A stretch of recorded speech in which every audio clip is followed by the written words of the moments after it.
कहते हैं किसी चीज को शिद्दत से चाहो तो पूरी कायनात तुम्हें उनसे मिलाने की साजिश में लग जाती है। यूपीएससी सिविल सर्विसेज एग्जामिनेशन ऐसी ही एक चीज है जिसके बारे में हम आज इस वीडियो में चर्चा करने जा रहे हैं। तो दोस्तों मेक श्योर कि आप इस वीडियो को अंत तक देखिएगा। Hello everyone, this is me Sanadat Bhardwaj bringing to you a special video on what is UPSC Civil Services Examination. Union public service commission का सिविल सर्विसेज एग्जामिनेशन एक्चुअली है क्या? अगर आपने अभी तक प्लान नहीं बनाया था and you are planning to appear for UPSC civil services examination, this is the video that you should look for. Now in this video we'll be discussing various aspects of the exam. इस पूरे exam के अंदर क्या क्या चीजें cover की जाती हैं, which all subjects are to be read, कौन कौन से सब्जेक्ट्स में आपको मास्टर्स लेवल की नॉलेज चाहिए होगी, कौन से में नहीं चाहिए होगी, जनरलिस्ट क्या होता है, स्पेशलिस्ट क्या होता है। इस वीडियो श्रृंखला के अंदर, इस वीडियो सीरीज के अंदर हम ये सारी चीजों की चर्चा करने जा रहे हैं। सो स्टे ट्यून्ड एंड देखते रहिए न्याय अकेडमी का ये ऑफिशियल यूट्यूब चैनल। नाउ आज इस वीडियो के अंदर let's see why you should prepare for this particular examination. इस एग्जाम की तैयारी आपको क्यों करनी चाहिए। नाउ ये एक ऐसा एग्जाम है जिसको सब के सब लोग सोचते हैं कि this is one preferred career option, because देखिए हर कोई व्यक्ति, each and every human being wants to reach the pinnacle of their professional career. They want to reach the pinnacle of knowledge, pinnacle of wisdom, pinnacle of their career choices. UPSC आपको इन सब चीजों में एक commonality देता है। आप चाहे sciences background से हैं, चाहे आप आर्ट्स बैकग्राउंड से हैं, कॉमर्स बैकग्राउंड से, यूपीएससी सिविल सर्विसेज एग्जामिनेशन जब आप क्रैक करते हैं तो आप इन सारे के सारे सब्जेक्ट्स की नॉलेज को एक्चुअल सेंस में अप्लाई करते हुए नजर आते हैं। That is why UPSC is one of the most revered examinations, and in fact civil services, चाहे वो IAS हो, चाहे वो IPS हो, इंडियन फॉरेन सर्विसेज हो, ये सभी एग्जामिनेशंस के ये जो सारे के सारी सर्विसेज हैं ये इतनी ज्यादा इंपॉर्टेंट हो जाती हैं क्योंकि ये आपको जिंदगी में वो सब चीजें दिखाती हैं जो एक व्यक्ति अपने पिनिकल के ऊपर पहुंचकर, एपिटमी जो है वो रीच करने पर, वो पूरा विजडम का पूरा कह लीजिए कि वो पूरा रिचनेस इम्बाइब करने पर, अचीव करने पर वो महसूस करेगा। वो चीज आपको सिविल सर्विसेज प्रोवाइड करती है, चाहे वो आईएएस हो, चाहे वो आईपीएस हो, चाहे वो आईएफएस हो। Now my guru was a retired IPS officer. Now he taught me well, जिसमें उन्होंने मुझे सिखाया कि एक्चुअल सेंस में ये सिविल सर्विसेज क्या चीज है। वही बात आज आपसे मैं शेयर करना चाहता हूँ। Now these IAS officers, IPS officers, these are highest ranking government officers, चाहे वो किसी भी एस्पेक्ट में हो।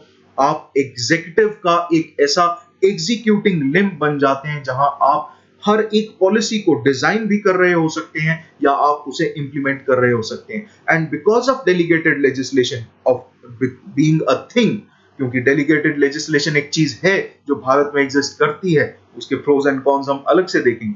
नाउ डेलीगेटेड लेजिस्लेशन की वजह से ये मान के चलिए कि आपके पास कहीं ना कहीं ये थोड़ा सा ही या कई जगहों पे ज्यादा भी आपको पॉलिसी को इंप्लीमेंट करने में थोड़ी सी इंडिपेंडेंस रहती है। एंड दैट इज वेयर एक आईएएस ऑफिसर अपने लेवल पर डिफरेंस क्रिएट कर सकता है, एक अपने लेवल पर कह लीजिए कि इंडिया के अंदर थोड़ा सुधार ला सकता है। तो जितनी भी ग्रोथ या rather I would say development जो आप इंडिया के अंदर देख रहे हैं, that is because of very hard working IAS officers जो आप हम में से निकल कर जाते हैं, इस एग्जाम को क्रैक करके जाते हैं। Now it is not very difficult कि इंडिया के अंदर ये सारे चेंजेस लाए जा सकें, because it is in the powers and in the hands of a civil servant. इसी वजह से बहुत सारे देश प्रेमी लोग, हम जैसे बहुत सारे ऐसे लोग यूपीएससी सिविल सर्विसेज एग्जामिनेशन के साथ जुड़ना पसंद करते हैं। This examination is not like any other entrance exam. इसके अंदर जो सक्सेस रेट है वो दुनिया में सबसे कम है। सबसे कम लोग सिलेक्ट होते हैं। 10 लाख में से मान के चलिए कि कह लेते हैं कि 6 से 7 लाख रुपया 6 से 7 लाख लोग जो हैं, बच्चे जो हैं, aspirants, they appear for the examination and after that stage about 10 to 15,000 candidates they appear in mains। 10 to 15,000 को भी आप 1/5 कर लीजिए, 2 से 3,000 व्यक्ति जो हैं इंटरव्यू फेस करते हैं। उन 2 से 3,000 व्यक्तियों में से सिर्फ और सिर्फ करीब 1,000 व्यक्ति ऐसे होते हैं जो यूपीएससी क्रैक करके वो मेरिट लिस्ट का हिस्सा बनते हैं। सो दैट इज व्हाई ये कुछ 100 लोग हद से हद 1000 लोग, ये 10 लाख लोगों में से जो 1000 लोग बनते हैं, ये सक्सेस रेट कम होने की वजह से इसके बारे में कुछ फोबियाज भी हैं, एंड इसी वजह से इसको ज्यादा कह लीजिए रिस्पेक्ट भी मिलती है। Now in this video will talk about कि ये पूरा एग्जाम का स्ट्रक्चर क्या है। चलिए देखते हैं। पहली चीज तो ये एग्जाम आपसे बहुत ज्यादा टाइम नहीं मांगता है। बहुत सारे लोग ये कहते हैं कि यूपीएससी में आप 18 घंटे पढ़ाई करते हैं तब आप एग्जाम क्रैक करते हैं। देखिए आज की डेट में यूपीएससी क्रैक करना ये एक स्मार्ट वर्क की निशानी कह लीजिए, या स्मार्ट वर्क का एक पूरा प्रोसेस कह लीजिए बन गया है। रीजन भी कि अगर आप दिल से 6 घंटे भी अपने दिन के निकालते हैं, जिसके अंदर आप न्यूज़पेपर रीडिंग करते हैं, जिसके अंदर आप ऑप्शनल पढ़ते हैं, जिसके अंदर आप करंट अफेयर्स प्रिपेयर करते हैं, and simultaneously you are preparing for your answer writing practice, you are preparing for mains and prelims simultaneously, इन सारे हेड्स को साइमल्टेनियस चलाते हैं एंड कंसिस्टेंटली 1 से 1.5 साल तैयारी करते हैं, तो आपको एक आईएएस ऑफिसर या आपके ड्रीम जॉब को अचीव करने से कोई नहीं रोक सकता है। ये मेरा आपसे वादा है। नाउ इस पूरे एग्जाम में सबसे पहला तो मिथ यही है कि बहुत सारे घंटों की हमें स्टडी चाहिए होती है, सिटिंग चाहिए होती है। It demands more than a decent amount of time to prepare. वो टाइम जो है उसमें कंसिस्टेंसी सबसे ज्यादा मैटर करती है, ये चीज हमेशा याद रखिएगा। नाउ अब इस पूरे एग्जाम को प्रिपेयर करने के लिए आपको ये जानना बहुत जरूरी है, आपको ये एग्जाम क्यों प्रिपेयर के लिए तैयारी क्यों करनी चाहिए, why you should prepare for this examination. पहली चीज, diverse nature of this job. ये इतना ज्यादा डाइवर्स है। एक आईएएस ऑफिसर के चलते, एक आईएएस ऑफिसर की जॉब के चलते आपको हो सकता है कि आप एजुकेशन डिपार्टमेंट में लग सकते हैं, ऐसा हो सकता है कि आप लैंड रेवेन्यू सिस्टम से जुड़ सकते हैं, या फिर आप साइंस एंड टेक डिपार्टमेंट से जुड़ सकते हैं, या फिर आप कह लीजिए कि आप आर्मी या आर्म्ड फोर्सेस से जुड़ सकते हैं, या फिर इन सब चीजों से भी हटा दें तो आप पॉलिसी फॉर्मुलेशन नीति आयोग के साथ जुड़ सकते हैं। You have various aspects of this job. इस जॉब की इतनी डाइवर्सिफिकेशन, इतनी डाइवर्स नेचर है कि आप वो जो पुराने समय में ख्याल होते थे आज से कुछ साल पहले, कुछ समय पहले, कि एक सरकारी नौकरी जो है वो ऐसी है कि जिसमें वो डल सा पेंट रहेगा ऑफिस का और वो डल सी नौकरी होगी, सिर्फ कागज हमारे सामने होंगे, आज उस मिथ को शैटर करती है सिविल सर्विसेज की ये जॉब। इसकी नेचर उस चीज को पूरे तरीके से शैटर कर रही है, बिकॉज राइट नाउ इतना ज्यादा कह लीजिए वेलफेयर स्टेट की रिस्पॉन्सिबिलिटीज बढ़ चुकी हैं कि आपको कहीं भी कभी भी भेजा जा सकता है काम के लिए। आप साइंस एंड टेक में इन्वॉल्व हो सकते हैं, even if you are from arts background, and that is why, because of this diverse nature of this job, आपको अलग अलग सब्जेक्ट्स में मोर देन एवरेज नॉलेज होने की बहुत ज्यादा जरूरत होती है। इनफैक्ट आपको अगर हर किसी सब्जेक्ट की प्रैक्टिकल नॉलेज है तो आपको एक आईएएस ऑफिसर या फिर IPS officer, whichever job, whichever service you prefer, उसको आपको बनने से कोई नहीं रोक सकता है। Second aspect of why you should prepare for this particular examination is the possibility of maximum human interface. Now एक प्राइवेट कंपनी में अगर आप काम करते हैं तो प्राइवेट कंपनी के अंदर आप हो सकता है कि आप अपने बॉसेस के साथ डीलिंग करते रहें, या फिर आप अपने क्लाइंट्स के साथ डील करते हैं। यहां सिविल सर्विसेज के अंदर everybody is your client, and वहां आपका क्लाइंट वाला रिलेशनशिप नहीं रहता है, वहां पे आपका एक सर्वेंट वाला रिलेशनशिप रह जाता है। Because if you remember, and मेरी क्लासेस में भी अगर आपने देखा है तो प्रियम्बल में साफ तौर पे लिखा है, we the people of India give to ourselves this constitution, और उसी कॉन्स्टिट्यूशन के चलते आईएएस ऑफिसर्स इंडक्ट किए जाते हैं। नाउ इसी वजह से ये मान के चलिए, you serve the people when you get selected, you are not a master of your department. आप अपने डिपार्टमेंट के हेड होंगे, आपकी पोस्ट कहती होगी, लेकिन you will always be serving the public of this nation. इस पूरे राज्य व्यवस्था के, इस पूरे नेशन के जितने सिटीजन्स हैं एंड जितनी भी पब्लिक है, उन पब्लिक के आप सर्वेंट रहते हैं। जब इस भावना के साथ आप चलते हैं, इस पूरी मंशा के साथ आप चलते हैं, एंड इस मानसिकता के साथ जब आप चलते हैं, तो एक पॉसिबिलिटी निकल के आती है कि आप मैक्सिमम ह्यूमन इंटरफेस कर सकते हैं। एंड वो जो हमारी जेरेमी बेंथम की जो थ्योरी है, यूटिलिटेरियन थ्योरी, उसमें आप सही तरीके से मैक्सिमाइजेशन कर सकते हैं, ना सिर्फ optimization. Now third aspect is the challenging nature of the job. एक छोटा सा गलत डिसीजन, मान लीजिए जैसे बहुत सारी मूवीज आती हैं, मैं अक्षय कुमार का बहुत बड़ा फैन हूं, मैं बहुत बार उसकी मूवीज का नाम कोट करता भी हूं, आपने वो मूवी भी देखी होगी जिसमें गब्बर इज बैक, उन्होंने बोला कि वो जो पुल गिरा तो उसमें किस किस का हाथ था, आईएएस ऑफिसर्स का भी हाथ था। नाउ ये जो चैलेंजिंग नेचर है, यहां से एक चीज पता चलती है कि आपका एक गलत डिसीजन किसी की जिंदगी को असर डाल सकता है। दैट इज व्हाई एक स्टार्टिंग फेज में आपको पता नहीं चलता है, लेकिन धीरे धीरे दिस दिस आइडिया बेसिकली आपके माइंड में एंटर कर जाता है, जहां पे आपको पता चलता है कि आपका छोटा सा भी डिसीजन, ये ट्रेनिंग में आपको सिखाया भी जाता है, लबासना के अंदर हमारे पूरे तरीके से बताया भी जाता है कि आपको किस तरीके से एक एक डिसीजन को मोल भाव करके, जांच कर, परख कर लेना है, हर एक कदम फूक फूक कर लेना है, because each and every decision that you take might change the lives of individuals living in this country. Fourth aspect, better job security. आज की डेट में बहुत सारे लोग कह रहे हैं कि अनएम्प्लॉयमेंट है एंड अनएम्प्लॉयमेंट रेट बढ़ भी रहा है। UPSC Civil Services Examination is the best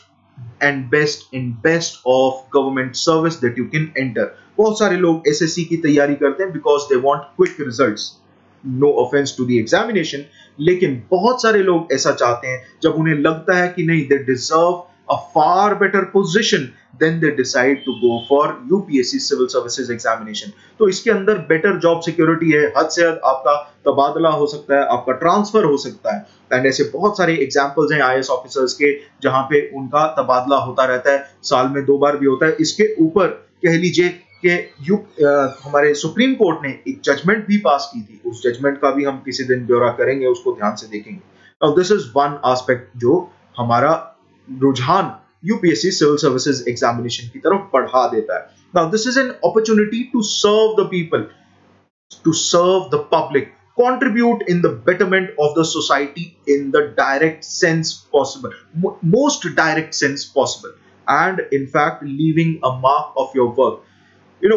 I would share this with you guys because आज पहली बार आप सबसे रूबरू हो रहा हूँ। the the most fear that I have, the most enticing fear that I have is oblivion, कि कल को मैं चला जाता हूँ, जिंदगी खत्म हो जाती है, नाशवान है ये शरीर, किसी दिन मान लीजिए कि मेरी आवाज खत्म हो जाती है, मेरा शरीर खत्म हो जाता है, तो मेरे एक्शंस जो हैं वो इस दुनिया में रहने चाहिए ताकि उन एक्शन से मुझे लोग याद करते रहें। सो दैट इज, अगर ये सोच आपकी है तो उस सोच को काबिल करने वाला, कामिल करने वाला एक ऐसा जॉब है, and that is UPSC civil services examination के थ्रू आईएएस ऑफिसर बनना, IPS officer and various other grade A services जो भी हमारी सिविल सर्विसेज एग्जामिनेशन के थ्रू हमें मिलती। Now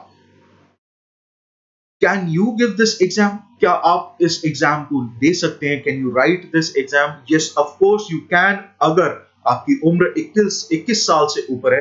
I am talking about general category, I would talk about the notification again very soon, but अभी हम समझें तो इतना समझते हैं कि अगर आपकी उम्र 21 साल से ऊपर है, आजकल इतने ज्यादा आईएएस ऑफिसर, आईपीएस ऑफिसर्स जो 21 साल की उम्र में ही एग्जाम को क्रैक कर रहे हैं, because they started off right at the age of 18 years, 18 साल की उम्र में ही उन्होंने शुरुआत कर दी थी, या कह लीजिए स्कूल के टाइम से ही जब उन्होंने सोच लिया कि मुझे देश की सेवा में जाना है, मुझे एक आईएएस ऑफिसर बनना है, तो उस केस के अंदर आप बहुत जल्दी तैयारी शुरू कर देते हैं। आप बेसिक से शुरुआत कर सकते हैं, आप एक स्ट्रॉन्ग फाउंडेशन बना सकते हैं जिसके ऊपर आपकी प्रिपरेशन की इमारत खड़ी हो सकती है, वो कितनी भी मंजिला हो सकती है।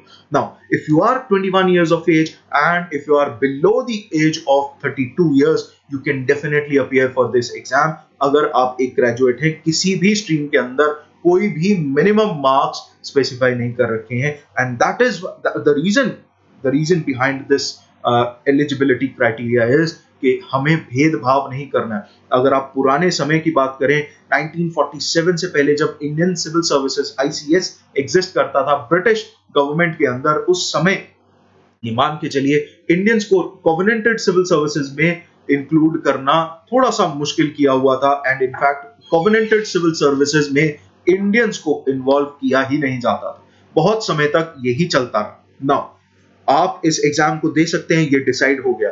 अब how to know about this examination? UPSC हर साल फरवरी के अंदर, मार्च के अंदर, मिड फेब या मार्च स्टार्टिंग के अंदर इस एग्जामिनेशन की एक नोटिफिकेशन जारी करती है। उस नोटिफिकेशन के अंदर ए से लेके जेड तक सारी की सारी इंफॉर्मेशन अवेलेबल रहती है जो भी एक एस्पिरेंट को चाहिए होती है।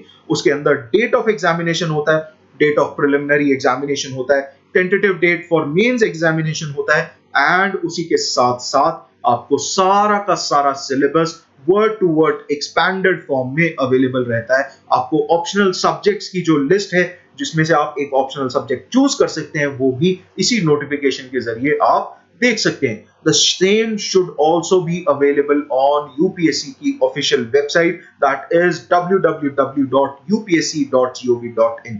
इस वेबसाइट के ऊपर जब आप जाते हैं तो आप सीधे तौर पर इसकी नोटिफिकेशन को डाउनलोड कर सकते हैं। Now let's consider the plan of this examination।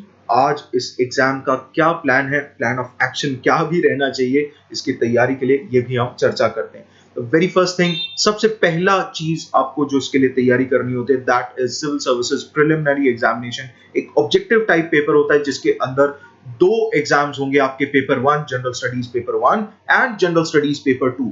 दोनों के दोनों पेपर बहुत ही जरूरी हैं, दोनों को ध्यान से अभी अगली स्लाइड्स में हम देखेंगे। इसके बाद अगर आप इस स्टेप को क्वालिफाई करते हैं then you enter into mains level of this examination. Civil services mains examination की आप तैयारी करते हैं जिसके अंदर रिटन एंड इंटरव्यू दो एस्पेक्ट्स रहते हैं। रिटन एग्जामिनेशन का सिलेबस क्या है, उसके अंदर क्या क्या पैटर्न रहता है, वो भी हम आगे आने वाली स्लाइड्स में कवर करेंगे। मेक श्योर कि आप इस पूरी वीडियो को अंत तक जरूर देखिएगा। नाउ प्रिलिमिनरी एग्जामिनेशन में जैसा कि मैंने आपको बताया there is paper 1 and there is paper 2।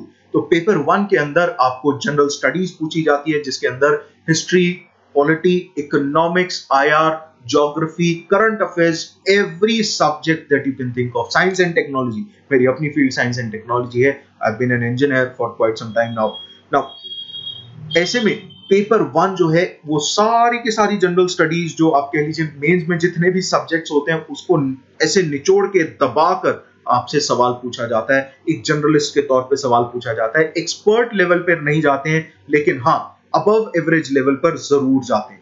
Second is paper 2 और जनरल स्टडीज पेपर 2 जिसके अंदर पूछा जाता है civil services aptitude test. Now civil services aptitude test के अंदर इंग्लिश एंड मैथ्स का एक जक्सटापोजिशन रहता है। इसके अंदर एप्टीट्यूड के ऊपर आपको सवाल पूछे जाते हैं। 80 क्वेश्चंस रहते हैं इस पेपर के अंदर। जहां पेपर 1 की अगर हम बात करें तो पेपर 1 के अंदर 100 questions of 2 marks each. Paper 2 के अंदर सीसैट के अंदर 2.5 नंबर का 2.5 मार्क्स के 80 क्वेश्चंस रहते हैं। Now this is only a qualifying examination after 2015।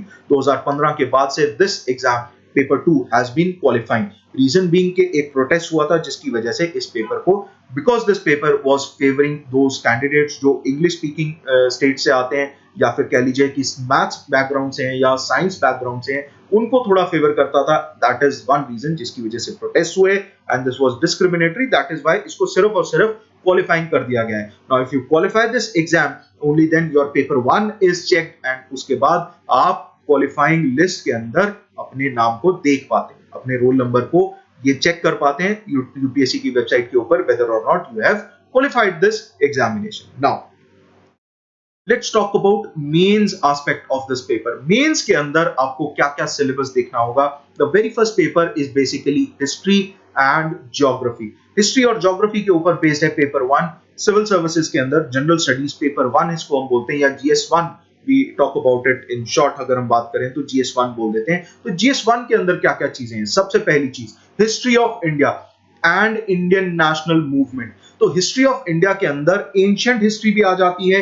Medieval history as such लिखी नहीं होती है लेकिन मिडिवल हिस्ट्री का कल्चर से रिलेटेड एस्पेक्ट आ जाता है। तो कल्चर में अगर हम बात करें तो इसके अंदर एंशिएंट टाइम्स से लेके मॉडर्न टाइम्स तक का कल्चर कवर किया जाएगा and it is very important aspect. You know starting phase में जब 2013 में ये पैटर्न इंट्रोड्यूस हुआ था, many of my students and many of my seniors who were appearing for this examination, उन्होंने इस चीज के अंदर ये पर्टिकुलर एस्पेक्ट कल्चर को छोड़ना शुरू कर दिया था। And then after that so many sources on culture came into being and उसके बाद यूपीएससी ने भी थोड़ा सा इस चाबी को घुमा दिया था, एक लेवल एक नॉच और ऊपर ले गई थी कल्चर के एस्पेक्ट को, जिसमें और सब्जेक्टिव क्वेश्चन जो है पूछे जाने शुरू कर दिए गए।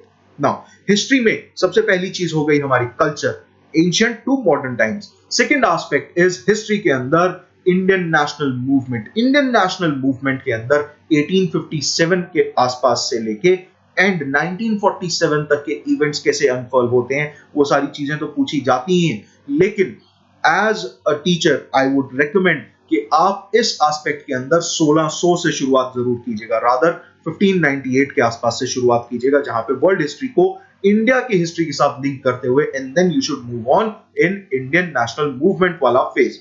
Similarly the next aspect is world history. तो वर्ल्ड हिस्ट्री में यहाँ पे बोला गया है कि इवेंट्स जो है वो 15 सेंचुरी से लेके present day modern day world तक आप पढ़िए, समझिए और हमें बताइए।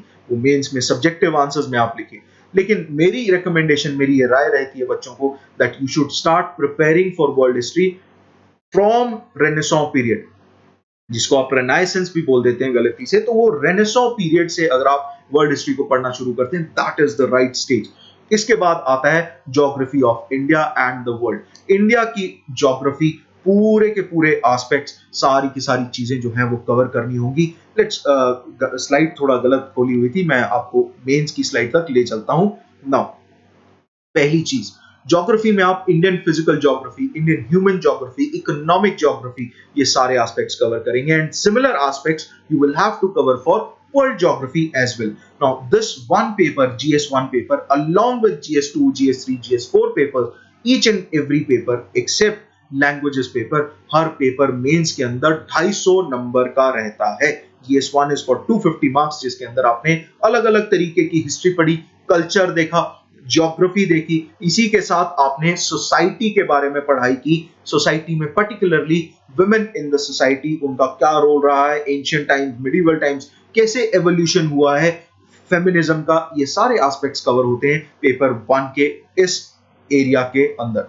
Next is GS2 general studies का पेपर 2, ये भी 250 नंबर 250 मार्क्स का है and it covers governance, constitution, polity, social justice and international relations. ये बेसिकली ले दे के आपका पूरा political science and international relations का एक नॉच, एक डिफिकल्टी लेवल नॉच कम करें अगर, तो वो पेपर है जिसके अंदर आपको Indian polity, Indian constitution, constitutionalism, संविधान धर्म जिसे हम कहते हैं, एंड सिमिलरली आपके इंडियन कॉन्स्टिट्यूशन के comparison with various other constitutions, India की कॉन्स्टिट्यूशन के अंदर लेजिस्लेचर, एग्जीक्यूटिव एंड जुडिशरी, इन सब के क्या एस्पेक्ट्स हैं, सेपरेशन ऑफ पावर्स क्या है, रूल ऑफ लॉ क्या है, all of these things they have to be covered in this GS2 paper, a very interesting paper अगर आपका पॉलिटी में इंटरेस्ट है। Now Laxmikanth is not a single source जिसको आपने फॉलो करना है, लक्ष्मीकांत बहुत सारे बच्चे फॉलो करते हैं एंड इसमें आपको अपने लेवल को थोड़ा सा बेहतर करना होगा, थोड़ा कह लीजिए कि चिपिंग करनी होगी, हार्श एजेस को थोड़ा स्मूथनिंग आउट करना होगा, आपको विजडम इसमें डालनी पड़ेगी। That is when you score better marks in GS2। Then comes GS3. Now, when in 2013 this paper was introduced, this was the most feared paper in general studies mains because इस पूरे paper के अंदर आप मान के चलिए agriculture पूछा जाता है, बायोटेक्नोलॉजी पूछी जाती है, नैनो टेक्नोलॉजी पूछी जाती है and achievements of Indian scientist in India and abroad, यहां तक भी इन चीजों के ऊपर भी सवाल आ जाते हैं। Then comes cyber security, then comes border security, border management, then comes various other initiatives, economic development की बात आ जाती है, sectors of Indian economy की बात आ जाती है, every aspect, environment, science and tech, disaster management, जितने भी miscellaneous topics बच जाते हैं वो UPSC ने ऐसे इकट्ठे किए और डाल दिए जनरल स्टडीज पेपर 3 के अंदर। Now this is a very important paper क्योंकि इसके अंदर इतने सारे टॉपिक्स कवर होते हैं, दैट इज द रीजन कि इस पेपर में आप अगर बेहतर तरीके से तैयारी करते हैं, you can definitely get an edge over various other aspirants जो फेलो एस्पिरेंट्स आपके साथ पेपर दे रहे हैं। And last paper, one of my favourite exams, that is general studies paper 4, जिसके अंदर ethics, integrity and aptitude based questions are asked. Initial years में this paper was very easy and people used to score more than 50-60% marks in this paper. लेकिन अभी क्या हो रहा है, UPSC is getting the heck of the game, वो थोड़ा अहम पे थोड़ा और गहराई में जा रही है इस गेम के एंड इस एग्जाम के अंदर, इस पर्टिकुलर पेपर के अंदर भी थोड़ा गहराई में क्वेश्चन पूछे जा रहे हैं। You are asked questions based on statements जो कि किसी एक फेमस थिंकर, एक पॉलिटिकल थिंकर, एक सोशल थिंकर, किसी भी एक स्पिरिचुअल थिंकर की भी स्टेटमेंट उठाई जा सकती है, उसके ऊपर आपसे सवाल पूछा जा सकता है। Now if you know that statement, कि वो स्टेटमेंट किसने बोली है, तो सोने पे सुहागा हो जाता है। अगर नहीं भी पता है तो आपकी क्या इंटरप्रिटेशन है। Now this is one exam, this is one paper जिसकी आप तैयारी जितनी भी कर लें उतनी कम होगी, अनलेस एंड अनटिल आपने ये सिविल सर्विसेज का जो कीड़ा है अपने दिमाग में नहीं डाला है। अगर आप आज से, अभी से, if you are not preparing yourself to becoming an IAS officer, then you are not really preparing for GS4. You have to start thinking like an IAS officer, start thinking like an IPS officer or an IFS officer, whichever stream of services you want to enter, and only then can you achieve better marks in this paper. GS4 की strategy, I will be talking about each and every paper की strategy at length and in depth. ठीक है जी, तो ये है हमारे general studies के 4 paper. अब इसके आगे चलते हैं, देखते हैं पेपर 6 एंड पेपर 7 कौन सा है। These are two papers of same optional. पहले यूपीएससी 2013 से पहले की बात करें तो UPSC used to take up 2 optionals जिनके 4 पेपर होते थे। Now, अब होता क्या है, 2013 के बाद से आपको सिर्फ और सिर्फ 2 पेपर्स की तैयारी करनी होती है, जिसमें एक ही ऑप्शनल सब्जेक्ट के सिलेबस को 2 हिस्सों में बांटा होता है। Paper 6 and paper 7 are the exams for your single selected optional paper, जिसमें लिस्ट है, to name a few: agriculture, anthropology, sociology, geography, public administration, political science and international relations, chemistry. There are various other subjects in science, जैसे chemistry हो गया, उसके बाद हमारा economics का भी एक सब्जेक्ट हो जाता है, geography का एक सब्जेक्ट हो जाता है, history का सब्जेक्ट हो जाता है, law is one of the subjects, and for example at Nyaya Academy we are handling political science, commerce and public administration along with law as an optional. तो हम ये सारी चीजें एक साथ हैंडल कर रहे हैं। Psychology is an optional, public administration बहुत सारे लोग लेते हैं, मेरा अपना फेवरेट भी रहा है public administration and law, I have been handling. Now all these particular optional papers, इनकी लिस्ट दी होती है आपके नोटिफिकेशन के अंदर, and from that list you can choose your own optional, जिसके आपको 2 पेपर पास करने होंगे। नाउ इसके अलावा क्या आपको चाहिए होगा, हाँ, एक पर्टिकुलर एस्पेक्ट आपको थोड़ा सा और नॉलेज देना चाहूंगा, वो ये कि each paper will be of 3 hours each, 3 घंटे की ड्यूरेशन रहेगी। जबकि अगर हम बात करें प्रिलिमिनरी एग्जामिनेशन की, तो वो सिर्फ और सिर्फ 2 घंटे ईच, 2 आवर्स ईच का पेपर है। चाहे वो GS1 की बात कीजिए, चाहे आप CSAT की बात कीजिए, तो वो 2-2 घंटे के पेपर होते हैं। लेकिन whenever you enter into mains, each and every paper is for 3 hours each. एक और चीज जो यहाँ पे कवर नहीं की है, एंड दैट इज बेसिकली आपके लैंग्वेजेस के paper. One is a compulsory English language paper, the other is any optional Indian language paper, जिसमें वो लिस्ट में से आप चूज करते हैं, चाहे आप हिंदी, गुजराती, मराठी, मलयालम एंड तेलुगु, तमिल, इन सब लैंग्वेजेस में से चूज करके आप उस लैंग्वेज का पेपर पास करते हैं। तो both of these papers are qualifying papers. जो लैंग्वेजेस के पेपर हैं वो क्वालिफाइंग है, इसमें सिर्फ और सिर्फ आपको सर्टेन मिनिमम मार्क्स लेने होंगे। For example 75 marks and 90 marks are given for these examinations. 300 में से आपको इतने इतने मार्क्स लेने होंगे। नाउ लेट्स टॉक अबाउट, ये तो हो गए चलिए क्वालिफाइंग। तो होता क्या है कि when you write your languages paper, first your languages paper is checked, उसके बाद आपके बाकी के GS1, GS2, GS3, paper 1, paper 2, 3, 4, 5, 6, 7, all these papers are checked, and इन सभी पेपर का टोटल बाद में निकाला जाता है। पहले देखते हैं भैया whether or not you have qualified these language papers or not. Now if you have qualified these papers, then they go on and check your paper 1 से लेके paper 7 तक के सारे मेंस की answer sheets, and this sum total comes out to be 1750 marks. Now if you want to be a topper, अगर आपने इसमें 55 to 60% marks ले ली हैं, you are definitely topping this examination. इससे ज्यादा मार्क्स यूपीएससी जनरली, मैंने देखा है, मेरा पिछले 7-8 साल का मेंस का जो एक्सपीरियंस है एंड ओवरऑल यूपीएससी का जो 10 साल के आसपास का एक्सपीरियंस है, मुझे इतनी मेरी नॉलेज कहती है कि 50-55% के ऊपर अगर आप हैं, you are definitely topping the entire merit list. इसके बाद after the stage of mains examination comes personality test, and as the name suggests, it is not just an interview, it is also a personality test, जिसके अंदर आपकी personality test की जाती है जिसमें आपको देखा जाता है weather or not you will be fit for services. Wisdom, आपकी नॉलेज, वो चेक हो चुकी है जहां पे आप आंसर्स लिख रहे हैं। फॉर एग्जाम्पल अगर आप बात करें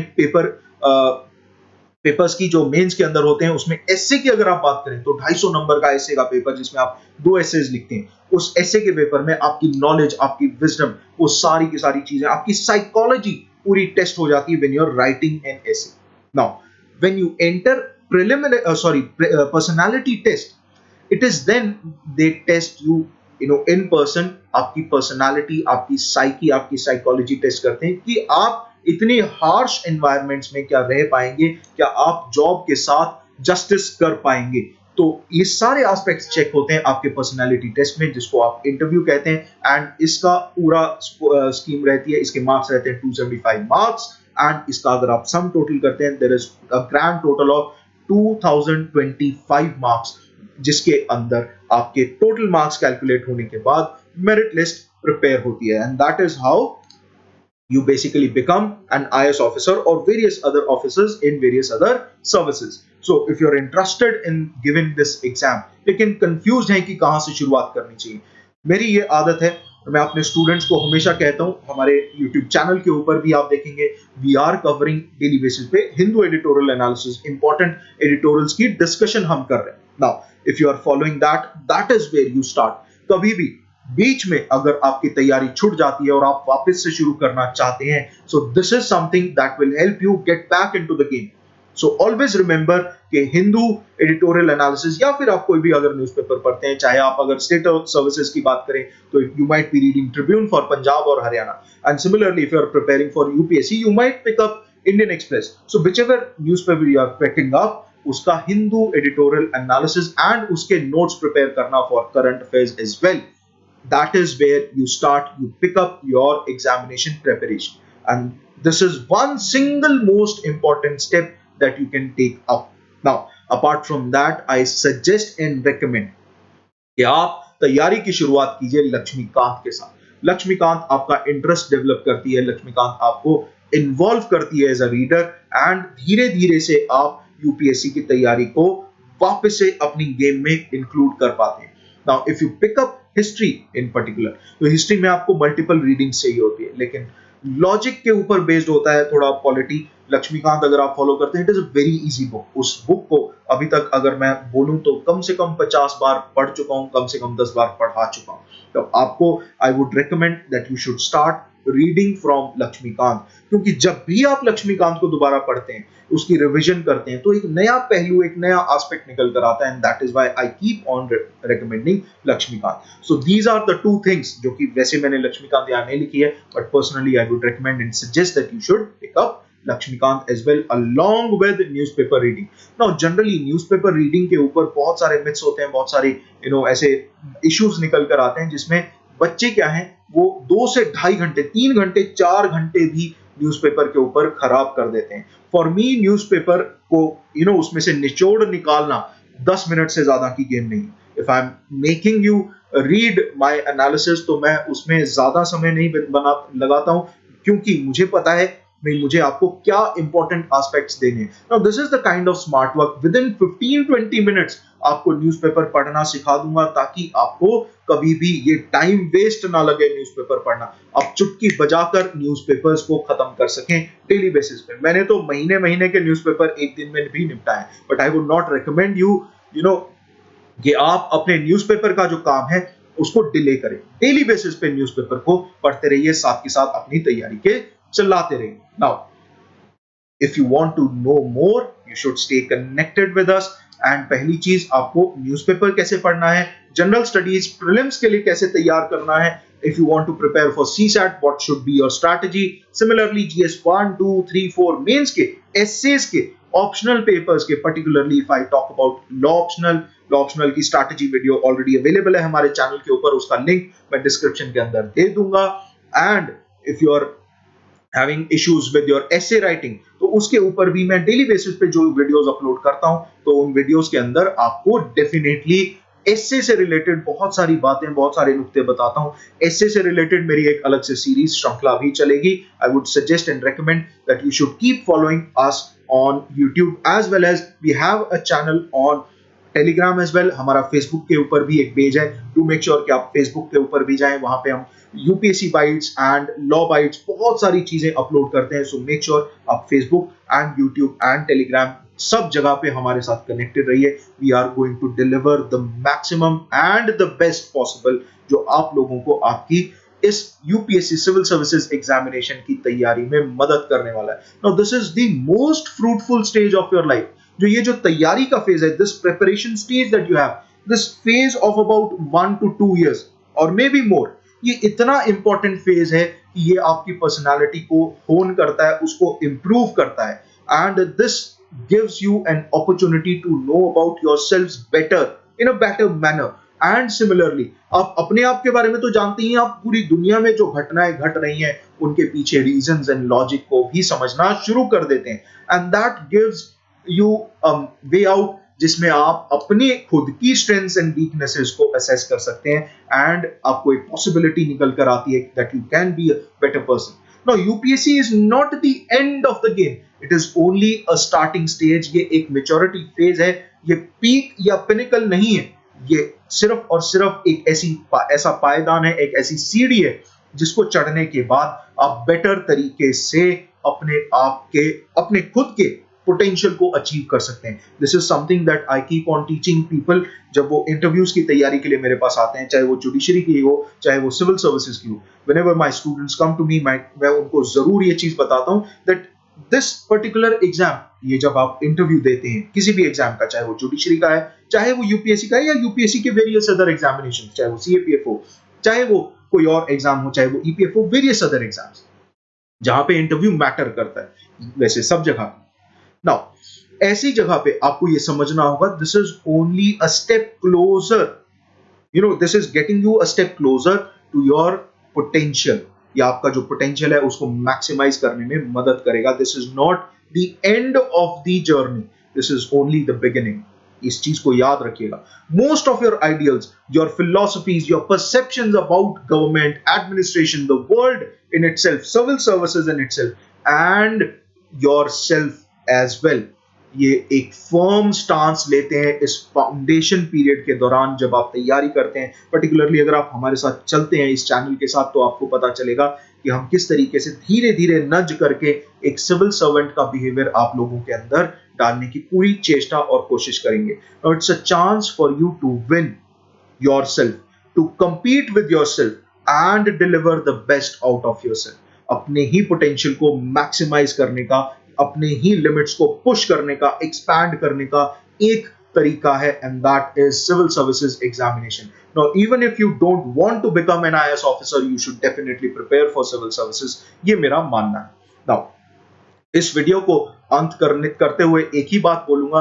किसी ने खूब कहा है that boredom of normalcy and the numbness of mediocrity, it Stephens your passion. ये पैशन का जो फ्लक्स है उसको फ्लूइड नहीं रहने देता, स्टिफन कर देता है आपके पैशन को. जब मेडियोक्रिटी की नंबनेस आती है, जब ये नॉर्मलसी इसकी बोर्डम होने लगती है, तो ये आपके पैशन को जो है स्टिफ बनाना शुरू कर देता है, रोबस्ट करना शुरू कर देता है. एंड जब आप रियलाइज करते हैं दैट ये जो नॉर्मलसी है मुझे ये पसंद नहीं है, ये जो आम तरीका है ये मुझे पसंद नहीं है, मैं खास होना चाहता हूं, आम में भी खास होना चाहता हूं, that is when you should start thinking about civil services. When you want to become a better human being, you should start thinking for civil services. If you are at school level, if you are at college level, even if you are preparing for your master's degree or if you are pursuing PhD, you should definitely think about civil services for once.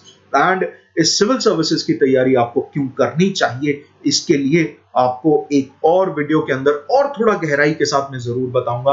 आज इस video को यहीं पे ही विराम देता हूं. आप सबसे अनुरोध करूंगा कि if you have watched this video up till now, make sure to hit that like button, subscribe जरूर कीजिएगा हमारे इस चैनल को जिसका नाम है न्याय academy for UPSC law and commerce. And make sure कि आप उस बेल आइकन को जरूर हिट कीजिएगा, क्योंकि बेल आइकन से होता क्या है, बेल आइकन से ये होता है कि आपकी और हमारी ये जो दूरी है, ये दूरी दूर कर देता है वो बेल आइकन, क्योंकि ट्रिंग करके ऐसे नोटिफिकेशन की साउंड आती है, उस नोटिफिकेशन की साउंड से आप और हम और करीब आ जाते हैं. So thank you so much for watching this video. This is me Sandatt Bhardwaj signing off from Nyaya academy of wisdom. Have an awesome day ahead. Take care, stay at home, stay safe.